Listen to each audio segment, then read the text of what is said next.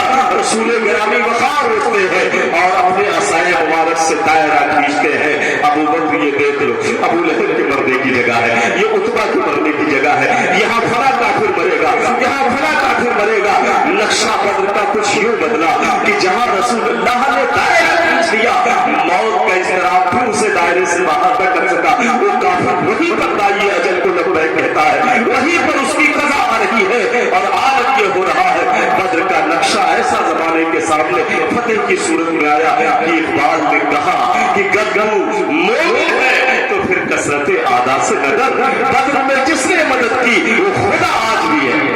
نعرہ تکبیر، نعرہ رسالہ، جشن شہید اعظم کانفرنس علامہ شکیل القادری صاحب قبلہ، نعرہ تکبیر، نعرہ رسالہ۔ سبحان اللہ۔ یہ سرکار کی جہد مسلسل تھی، دین کے سلسلے میں سرکار کی یہ تکالیف شدیدہ تھی جو آقا نے اٹھائی، نتیجے میں رب کی نصرت ہر موقع پر ساتھ رہی۔ یہ بدر میں مارے گئے تو احد میں جمع ہو گئے، آپ نے دیکھا نا، یہ بدر سے جب مارے گئے تو ان کا قاتلین بدر کا انتقام لینے کے لیے احد میں آئے۔ اب احد میں کیا ہوا آپ نے جو دیکھا، یہاں ہزیمت اٹھانی پڑی صحابہ کو۔ اب وہ ہزیمت کیوں اٹھانی پڑی؟